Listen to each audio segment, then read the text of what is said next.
unang araw ng paghain ng Certificate of Candidacy para sa 2025 elections, naghain na ng kandidatura ang mga tatakbo sa national at local elections. Sa San Juan, nagsama-sama ang mga tatakbo para sa pagkakongresista sa iba't ibang distrito sa Metro Manila.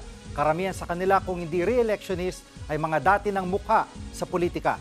Nasa frontline ng balitang yan si Marian Enriquez. Alas 7 pa lang ng umaga, malapiesta na sa COMELEC NCR office sa Green Hills, San Juan City dahil sa supporters ng mga kandidatong naghain ng Certificate of Candidacy sa unang araw ng filing kanina. Ito ang unang beses na dito ginawa ang COC filing para sa lahat ng congressional districts sa buong Metro Manila. Buwan naman nung nag-file ng COC kanina ang konsehal na si Joey Uy na tatakbong kinatawan ng 6th District ng Maynila. Tatakbo siya sa ilalim ng Aksyon Demokratiko at kakalabanin si incumbent Congressman Benny Abante.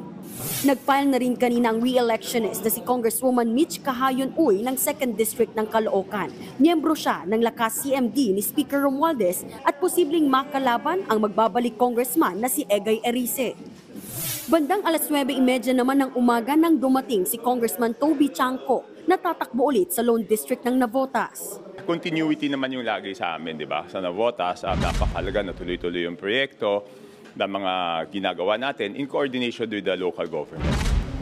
Si Bicol Saro Party List Representative Brian Raymond Yamsuan naman tatakbo na bilang 2nd District Representative ng Parañaque. Kung magkataon, makakalaban niya ang incumbent din na si House Committee on Legislative Franchises Chairman Gus Tambunting. Medyo magandang laban to para sa ating lugar doon at sa atin, pagalingan na lang kami ng programa na ihahatid sa tao. Sa Quezon City, mga pamilyar ulit na mukha ang tatakbo sa ilang distrito. Ang re-electionist na si 1st District Congressman Arjo Atayde.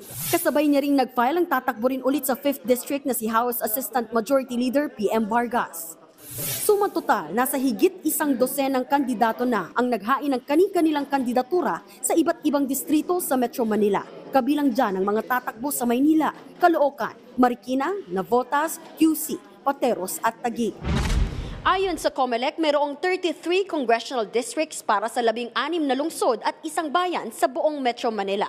Tinatayang nasa halos 200 ang maghahain ng kanilang mga COC para sa buong NCR at karamihan nga rito ay magmumula sa Maynila at Quezon City na parehong may tig-6 na distrito.